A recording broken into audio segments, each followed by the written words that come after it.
We are following two big stories today at 4. Kilmar Abrego Garcia now in ICE custody after returning to Maryland, and the Trump administration is moving forward with plans to deport him.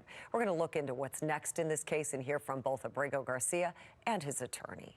Plus, an escalating verbal battle between President Trump and Maryland Governor Wes Moore, both going back and forth over the crime fight in Baltimore and whether the National Guard should be called to the city. I know Governor Moore said, oh, he wants to take a walk with me. He meant it in a derogatory tone. I said, no, I'm the president of the United States. Clean up your crime and I'll walk with you. While the president is spending his time from the Oval Office making jabs and attacks at us, there are people actually on the ground doing the work who know what supports would actually work to continue to bring down crime. Well, thank you for joining us at 4 o'clock. I'm Kai Jackson. And I'm Mary Bubala. Just this afternoon, both President Trump and Governor Moore added fuel to the already tense debate. Fox 45's Mackenzie Frost begins our team coverage with the comments on both sides and the potential impact here in Maryland. Mackenzie?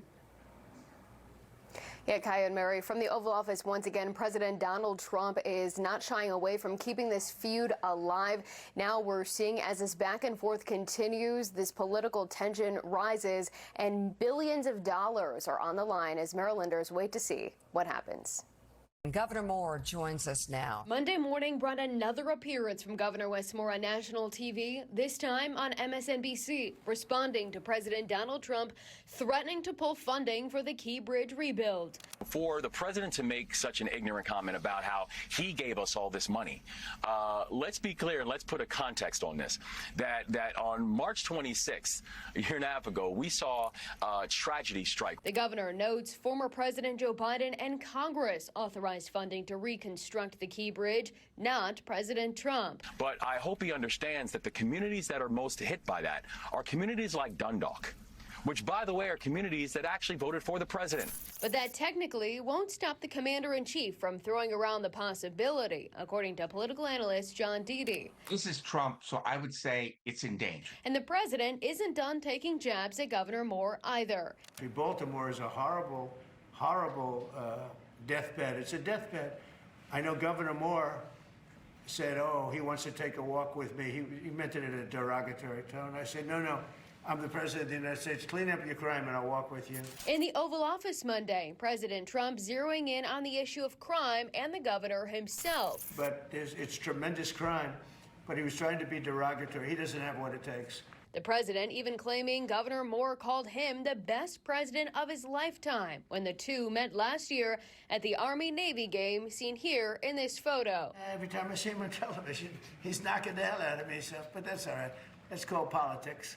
But Governor Moore's he's doing a bad job. And welcome back to the show. TJ Smith here. That was the president. Later on the radio, Governor Moore says that is not true. When I say that conversation never happened, that imaginary conversation never happened, I mean that conversation never happened. Instead, Governor Moore calls the president's comments a distraction.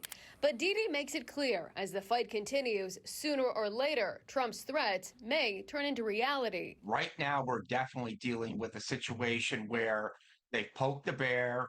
They're fooling around and finding out, basically, that Trump isn't bluffing on a lot of stuff, but even the fear of Trump doing something is causing a lot of angst. And not only Marylanders paying the political price, but the fact that electorally there's a gubernatorial race next year, and maybe voters will take it out on the governor. The governor says the president is the one who brought up the Key Bridge funding in the first place, and it's the president's economic policies that are hurting Marylanders right now.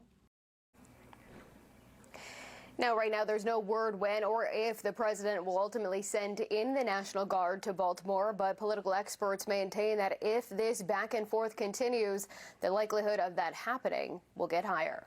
Live in the newsroom, Mackenzie Frost, Fox 45 News. I'm Kai Jackson. Thank you for watching. Here's another video to watch. Also, please take a moment to subscribe to our channel.